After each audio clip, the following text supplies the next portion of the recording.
Okay, so today we're continuing our series on idols we introduced last week. And the idol we want to talk about today is success. So I wanted to start with a few quotes here, just to kind of get us off and rolling. Chris is a big blonde kid with an engaging smile who loves sports, especially basketball. He's a conscientious, enthusiastic, straight-A student at his school, so his parents were astonished when his teacher explained Chris had become so fearful of marking a wrong answer, he had begun turning in assignments blank. Chris is 7 years old. Jonathan, a college senior, feels pressure to compete in a world different than his parents. He says, quote, I think society somewhat places pressure on you. Along with that, you're trying to set yourself apart from everybody because you don't want to be the average Joe. Or Rahim says, sometimes I think there's a huge emphasis on productivity. You're always measured in terms of how much you produce. If you want to be sitting down and watching TV, it's like, oh, you need to be productive. And so, as we look at this, there's psychologists that have talked about how, especially with parents these days, they're more and more putting emphasis on the wrong kinds of things, jamming more and more activities for their kids into the schedules, like sports and extra kinds of things that are giving them this sense that there are things they have to achieve, the impossible goals that they must kind of reach these standards that are kind of beyond what they should be. And so, to quote Ellen Brayton, she says this, most children won't earn early entrance to Harvard or become a violin virtuoso or play professional league sports. It's a competitive world for parents and for kids. Being average is great and is the norm for most children. Unfortunately, early competitive sports, rigorous academic testing, can make children feel that they must be the best at everything. Both boys and girls feel pressure to be smart, athletic, and attractive. And I think this is part of kind of a larger trend in our society where the culture is measuring people's value and worth by success, by what we achieve. And I'm not exactly sure where that begins, but it probably happens early in life, especially when a young child can begin to distinguish between a mother's smile and a mother's frown, right? And so there's certain things that we learn early on make others happy and give us reward, and there's other things that perhaps gain no response or perhaps a negative response, and we often try to maximize those things that bring the positive response, that give us the great reward. And it's the beginning of this kind of performance-driven life where we tie our value to others and what they think about us. And indeed, we have this entire system that is built around performance evaluation and the idea that success is a measure of how valuable you are as a person. So think about preschool. Remember some of the pictures that kids draw, they come home with smiley faces. You know, big, round smiles on that picture, and others get nothing at all. Hopefully you don't have any teachers putting frowny faces on them, but I wouldn't put it past some parents or certainly some teachers. And I know there's, of course, the whole grading system. Remember that. Grades are supposed to be an objective measure of how well a student has mastered a certain amount of material, but oftentimes they inevitably get tied to a person's worth and value. And so A students take pride in their achievements and they're praised for their works, and A tests and papers are posted on the refrigerator. But if you are a D student or perhaps an F student, you get chastised for not having worked hard enough, right? I mean, when was the last time that you had a parent boasting to you about little Susie and said, yes, beaming with pride, little Susie is a straight D student, and we're so proud, right? It just doesn't happen. That's reserved for your A students. Now, don't get me wrong, as a teacher, I'm not opposed to the grading system, and I've given my share of Fs, but the struggle is to make sure that you don't connect up the person's value and worth to that performance. And it's always a struggle for me because, sometimes when I'm giving that, I really like this student. I think they're a great person. It's just, that's your performance in that class. But oftentimes, I'm very fearful that they're going to take that personally, as if this is how I measure you as a person. This is the value I place upon you. And it's hard not to do that. It seems inevitable because of the pressure that our society has. Now, you remember, I don't know if you had this at your elementary school, but when I was growing up, we had this award ceremony at the end of every school year where, you would hand out the various kinds of prizes for achievement over the course of the year. And I remember, and this, I guess, perhaps is an illustration of how much this is ingrained in our own society, but I remember very vividly when I was in 4th grade, because there was this 5th grader that it seemed he got like all the awards that year. And I remember being so jealous of his success because he was getting all the fame and all the glory. I mean, he had the top English award, and he had the top math award, and the top, art award, and it was the best in this and the greatest of that. And I remember thinking, man, how great it would be to be him. All I want is like one award. Just give me one of those. And then to top that off, he was also kind of course, for elementary school, he was going with, whatever that meant in elementary school, this girl that I liked. And I thought, wow, he was athletic, he was good looking, and it was just a horrible experience because I was so jealous. But that's, it starts early on where we begin to idolize those who have success because we see them being lauded and getting attention, and we want that for ourselves. And it makes me wonder, we all so often want to be like these people. Is that really what we should be doing? And this is true, of course, in every aspect of our lives. That typically, in whatever field you are pursuing, those who achieve things are honored with great awards. And so we have that line, to the victor go the spoils. And so whether it's sports or music or entertainment or business or any other kind of professional career, the greater your achievements are, the higher your success, the more your reward will be. So you get money, and you get fame, and you get attention, and you get prestige, and you get position, you get power, and our society values that. And it's hard for us not to think, well, those people are just better than I am because of all the attention they receive. That they have more value and more worth. And there's definitely a satisfaction in succeeding. And so, of course, no one likes to be a loser. That's never fun. And as with most idols in this series that I'll be talking about, there's nothing wrong with success. So don't hear me to say that. There's nothing inherently wrong with that. And don't hear me to be saying that I'm trying to promote failure as a better way. Let's just all fail and then we'll all feel good about ourselves. That's not the message either. Yet it's how we define success that matters. That's the key issue. What we seek to gain from success is the question. Because depending on what that answer is, it can then become an idol. And so that's what we want to talk about this morning.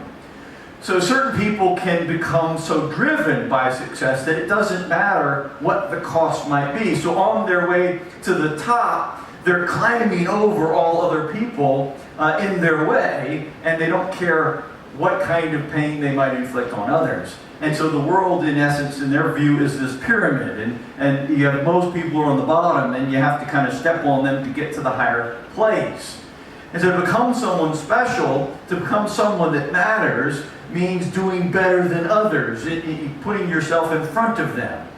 And of course, it's certainly not limited to kids or youth. We find this, even as we grow older, that it continues on in whatever field of study that we measure ourselves. So if you're in business, of course, you measure your success by perhaps your gross sales, or how much your business is worth, how prestigious your company is, the number of stores you own if you have a franchise, your rank within the company, what position do you have, what office size, and where is it placed.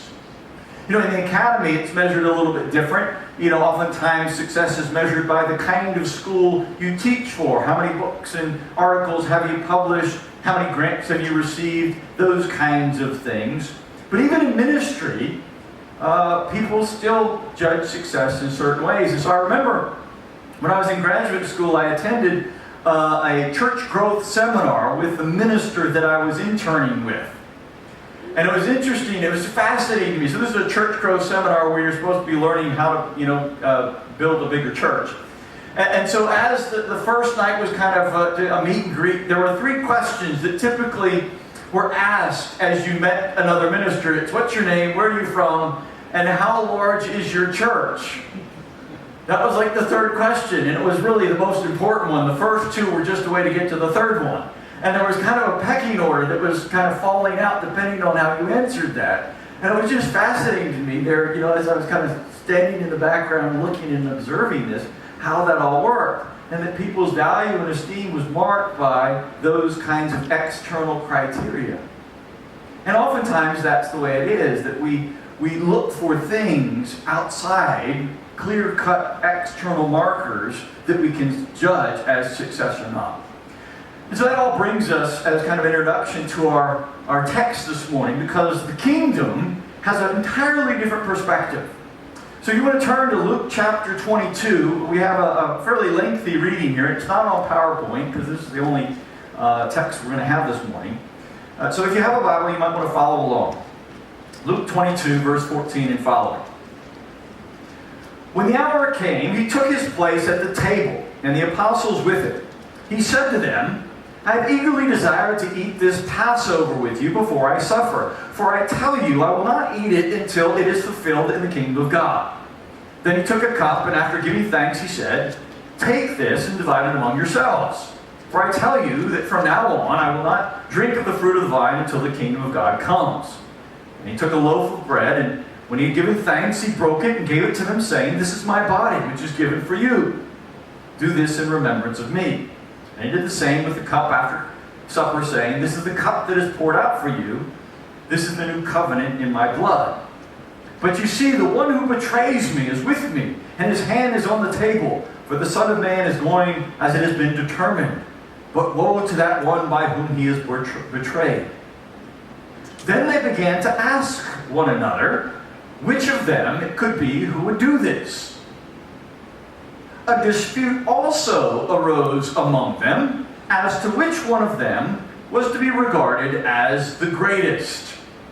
And he said to them, The kings of the Gentiles lord it over them, and those in authority over them are called benefactors. But not so with you. Rather, the greatest among you must become like the youngest, and the leader like the one who serves. For who is greater, the one who is at the table or the one who serves? Is it not the one who is at the table? But I am among you as one who serves. So here we are, Jesus has come to the end of his ministry. And I imagine, of course, it was, for the disciples who followed him, a roller coaster in many ways. There were highs and there were lows.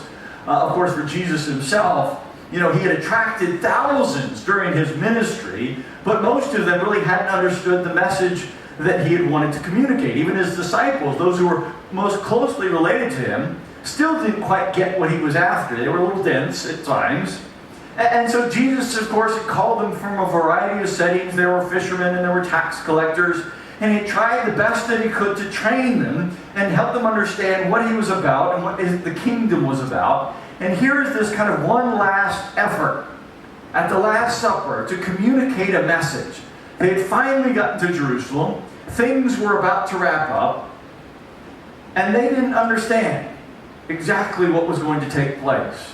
And the visions in their heads, the disciples' heads, of what was about to happen were completely different, of course, than what Jesus was thinking, because they had victory and success in mind.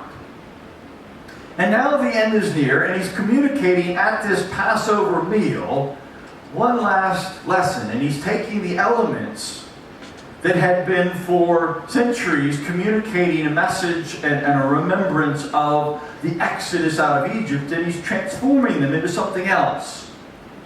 And so through this meal, he tries to communicate one last time who he is and what his death will be about.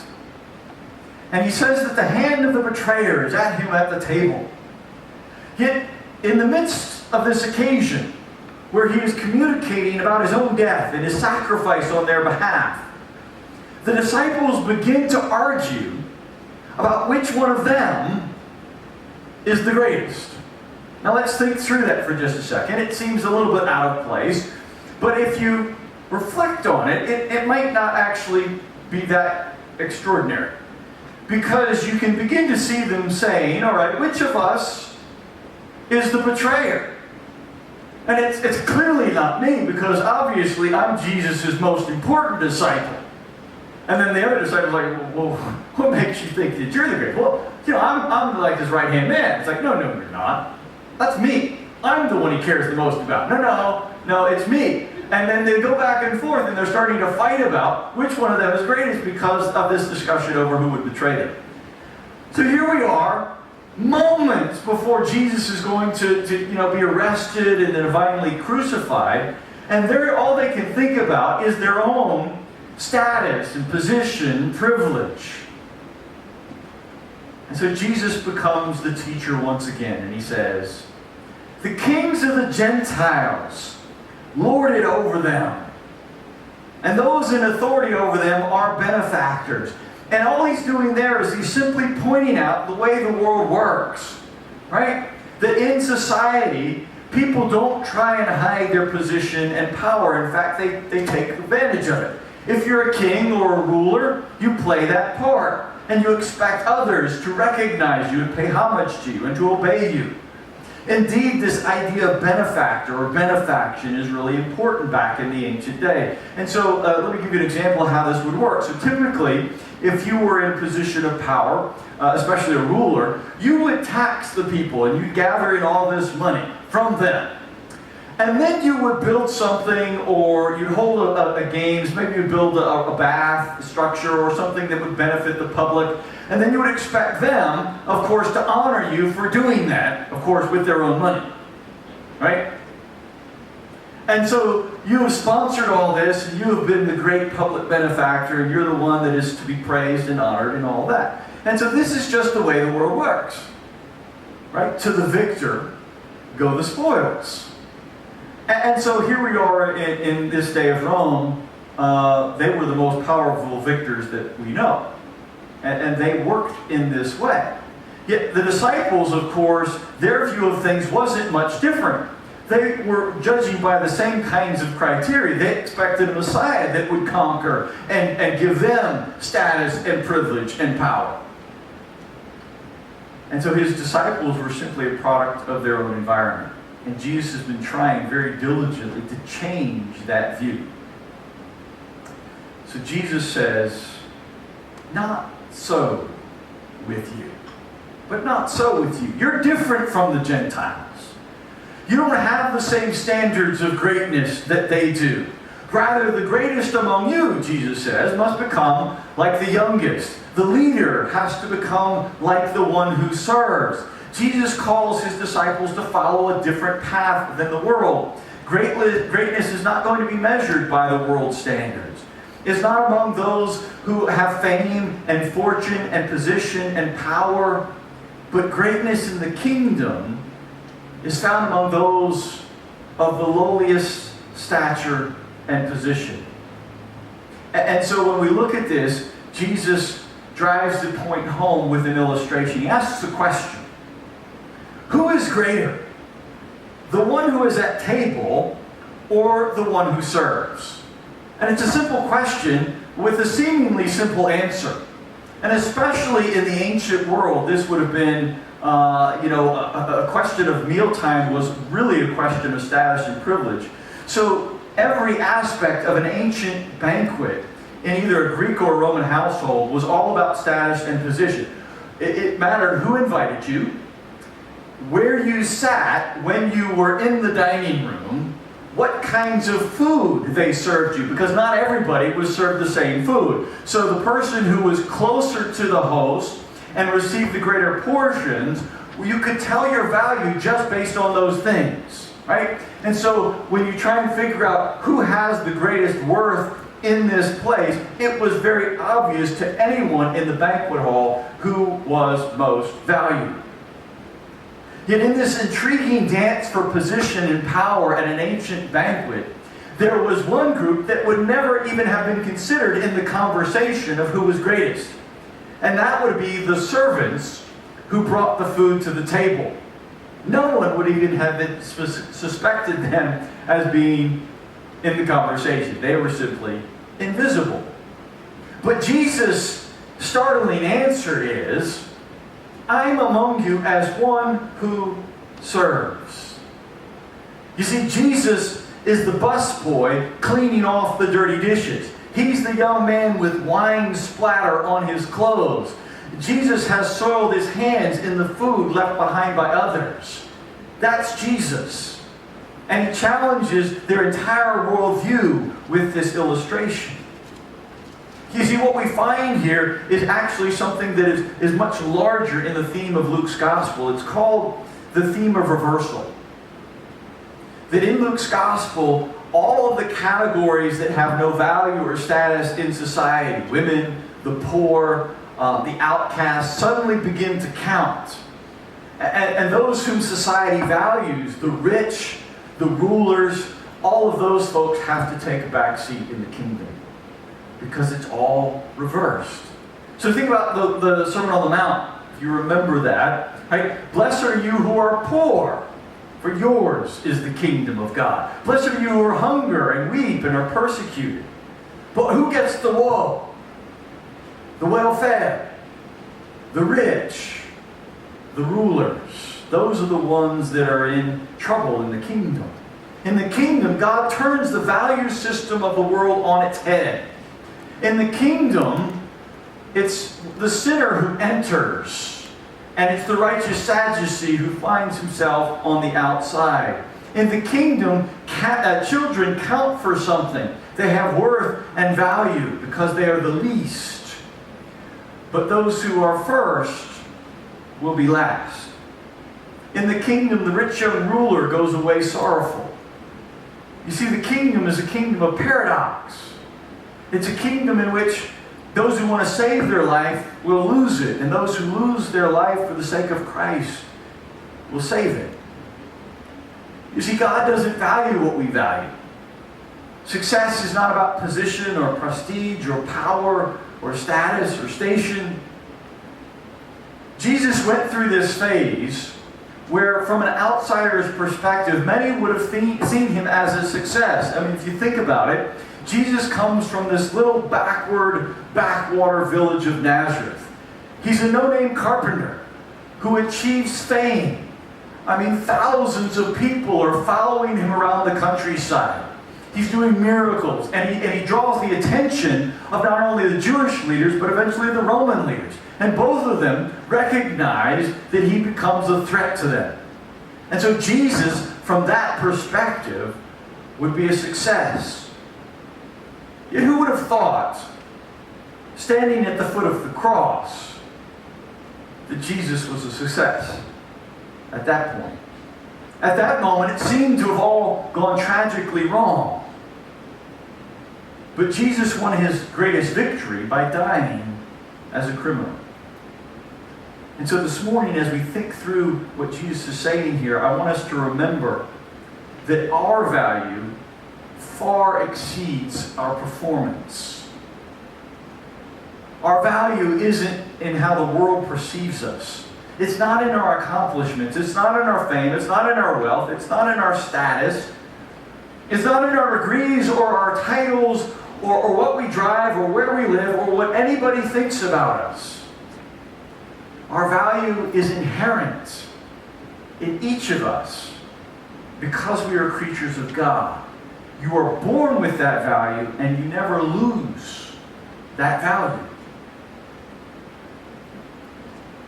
He has set his highest value on us, and he has shown us that through the sacrifice of his only Son. And it wasn't because we earned it. It's not because of anything that we have done, but simply because he loves us. And if we can remember that and never forget that, then we can stand against the slings and arrows that the world will hurl at us. So let us be people who pursue success, but success as the kingdom defines it, and not the world. So when I talk about success, I mean doing the right thing because I love God. It means not compromising your integrity. It means helping those who need help. It means giving time to my family. It means providing value to others, letting them know that they're worth something. It means building community. Success means not stepping on the mass of humanity as you try and climb the pyramid, but instead turning and lifting up those around you so that they too might be of value and worth. Success is recognizing that the starving child in those famine-plagued regions of the world has equal value and importance to the greatest sports or entertainment hero I can imagine. I invite the praise team to come up as we close. Success in God's eyes is simply being a loving child of God, the person that I was created to be.